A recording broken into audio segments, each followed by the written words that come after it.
Hello friends, tally prime की इस series में आपका स्वागत है। पिछले सेशन में हमने देखा किस प्रकार से हमने सॉफ्टवेयर डाउनलोड किया। आइए इस सेशन में समझते हैं इस सॉफ्टवेयर को इंस्टॉल कैसे करेंगे। तो मेरे पास ये स्क्रीन पहले से अवेलेबल है जहाँ पे मेरे पास ये सॉफ्टवेयर डाउनलोड हो चुका है, या आपके पास अगर फोल्डर है तो आप यहाँ से फोल्डर पर जाके भी उसे इंस्टॉल कर सकते हैं। कि मेरे पास पहले से सेटअप डाउनलोडेड है।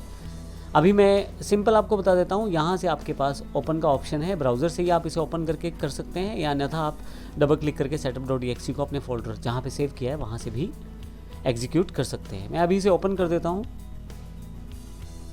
यहाँ नीचे की तरफ देखें एक ब्लिंकिंग आइकॉन है, मैं इसे क्लिक करके ओपन कर लेता हूँ तो मेरे पास यहाँ पे आ गया है।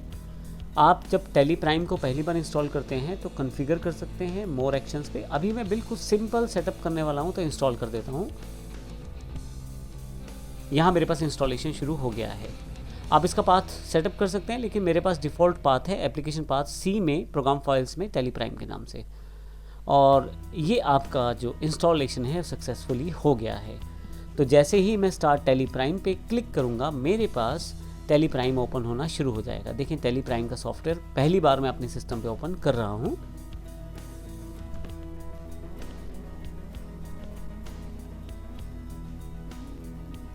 तो मेरे पास टैली प्राइम का इंटरफेस ओपन हो गया है। अब मुझे केवल इसको एक्सेप्ट करना है। मैं इसे यहाँ से एक्सेप्ट कर देता हूँ। कुछ प्रोसेसिंग के साथ मेरे पास वेलकम टू टैली प्राइम का ऑप्शन अवेलेबल है। यहाँ से अगर मेरे पास लाइसेंस पहले से अवेलेबल है तो उस लाइसेंस का यूज़ कर सकता हूँ, जिसमें मेरे पास काफ़ी सारे ऑप्शन हैं, जैसे न्यू लाइसेंस एक्टिवेट के रूप में आप अपना नया लाइसेंस एक्टिवेट कर सकते हैं। रीएक्टिवेट एग्जिस्टिंग लाइसेंस है, आपके पास पहले से टैली प्राइम है और आपका किसी कारण से सॉफ्टवेयर अनइंस्टॉल हुआ है या दोबारा रीइंस्टॉल करना है तो वहाँ पे रीएक्टिवेट कर लें। अगर आप लाइसेंस नेटवर्क से चाहते हैं तो वो कैसे इंस्टॉल होगा, वो यहाँ से सेटअप हो जाएगा।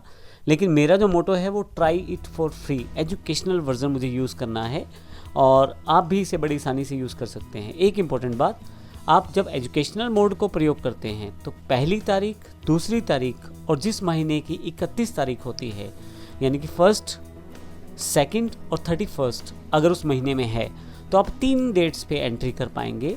इसका अर्थ ये हुआ कि जनवरी में आप 1 तारीख, 2 तारीख और 31 जनवरी इन 3 डेट्स पे एंट्री कर पाएंगे। लेकिन जब आप फरवरी में आएंगे, पहली फरवरी और दूसरी फरवरी पे तो एंट्री कर पाएंगे, लेकिन क्योंकि उसमें 31 तारीख नहीं है तो उसमें आप 31 तारीख की एंट्री नहीं कर पाएंगे। तो इसका अर्थ ये हुआ 3 डेट्स को आप नॉर्मली यूज़ कर सकते हैं एजुकेशनल मोड में।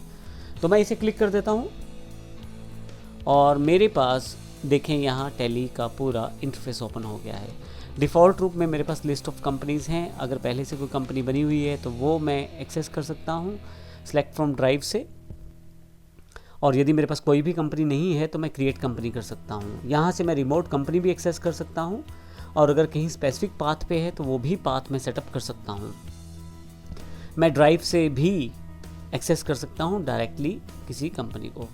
लेकिन अभी के लिए मैं इसको यहीं पे इस सेशन को ख़त्म करता हूँ। मैंने इस सेशन में देखा है किस प्रकार से हमने टैली प्राइम को इंस्टॉल किया है और उसे एजुकेशनल वर्जन में ओपन कर लिया है। मैं फिर से आपको एक बात बता देता हूँ कि टैली जब आप एजुकेशनल मोड में प्रयोग करेंगे किसी भी वर्जन में, अभी टैली प्राइम में भी बिल्कुल सेम है, उस आप फाइनेंशियल ईयर में एंट्रीज कर सकते हैं। लेकिन इम्पोर्टेंट बात यह है कि आप किसी भी महीने की पहली, दूसरी और अगर उस महीने में 31 तारीख आती है, इन 3 डेट्स पे ट्रांजैक्शंस को स्टोर कर सकते हैं। आप किसी और डेट को प्रयोग नहीं कर पाएंगे। यही एजुकेशनल मोड की लिमिटेशन है। अदरवाइज टैली जो है बिल्कुल सेम काम करता है कंप्लीट सॉफ्टवेयर की तरह, इन 3 डेट्स की लिमिटेशन के अलावा। तो नेक्स्ट सेशन से हम देखेंगे टैली का इंटरफेस क्या है, यानी कि टैली प्राइम में इंटरफेस क्या है और किस प्रकार से हम इसको एक्सेस कर सकते हैं। धन्यवाद।